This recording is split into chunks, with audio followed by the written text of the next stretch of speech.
যে বাংলাদেশের মানুষ যারা এই যে মধুমিতা সিনেমা হল বলেন যে কোনো সিনেমা হলে যারা রুটি রোজগার করে খাচ্ছে এবং করছে শুধুমাত্র শাকিব খানের ছবি দিয়ে এবং মাল্টি ন্যাশনাল প্রজেক্টে কলকাতায় বসেও আজকে শাকিব খানের ফ্যান, তাদের দেবজিতের যত না ফ্যান আছে তার চেয়ে বেশি শাকিব খানের ফ্যান।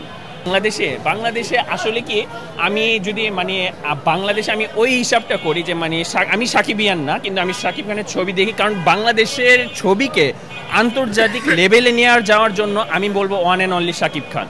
আর কারো এরকম এখন পর্যন্ত এই লেভেলে আসেনি যে বাংলাদেশের মানুষ যারা এই যে মধুমিতা সিনেমা হল বলেন যে কোনো সিনেমা হলে যারা রুটি রোজগার করে খাচ্ছে এবং করছে শুধুমাত্র শাকিব খানের ছবি দিয়ে এবং মাল্টি ন্যাশনাল প্রজেক্টে কলকাতায় বসেও আজকে শাকিব খানের ফ্যান, তাদের দেবজিতের যত না ফ্যান আছে তার চেয়ে বেশি শাকিব খানের ফ্যান।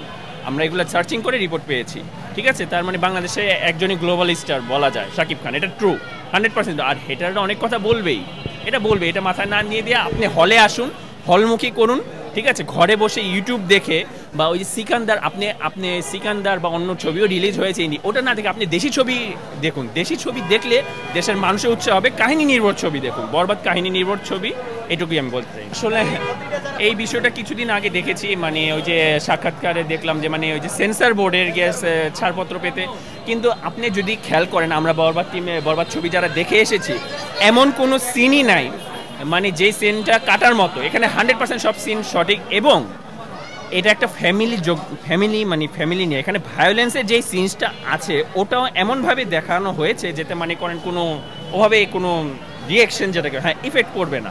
খুবই সামাজিক, এটা পরিবার ছোট বলতে কি যে প্রাপ্তবয়স্ক 18 যেমন মুরব্বীদের নিয়েও এসে এটা ছবিটা একটা সামাজিক অ্যাকশন ছবি।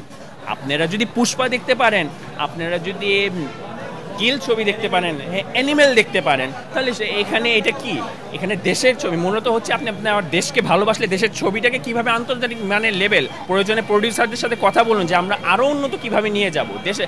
শাকিব খান হেটাররা বলবে, তাদের কথা না হয় শাকিব খান না, বাংলাদেশের চলচ্চিত্রে এমন একজন তৈরি হয়েছে যে গ্লোবালি ভাবে বাংলাদেশের চলচ্চিত্রকে প্রদর্শন করছে, এটা চিন্তা করবে। সে শাকিব খান বা যেই হোক, সে ওয়ান অ্যান্ড অনলি যে এটা চিন্তা করবেন। দর্শকদের আমি অনুরোধ করে বলবো যে যারা ঘরে বসে আছে যে চিন্তা করবেন যে বাংলাদেশে এখন পর্যন্ত যারা ইতিপূর্বেও নায়ক নায়িকা ছিলেন তারা গ্লোবালি ইন্টারন্যাশনালে যাদের কথা চর্চা হয় এমন একমাত্র শাকিব খান। এটা ছাড়া ইন্ডিয়া বলেন বা বিভিন্ন জায়গায় আর কারো কথা চর্চা হয় না, একমাত্র শাকিব খান চর্চা হয়। শাহরুখ খান বা সালমান খানের ছবি যখন রিলিজ হয় তার পাশাপাশি যদি রণবীর কাপুর অথবা রণবীর সিং বা কোনো তাদের ইমরান হাসমি, তখন কিন্তু মানুষ কিন্তু শাহরুখ খানের ছবিটাই চলে। কিন্তু কিছু মানুষের আছে নামের উপর খ্যাতির উপর চলে, কিন্তু এটা ভুয়া কথা। এখানে কাহিনী নির্ভর চলে।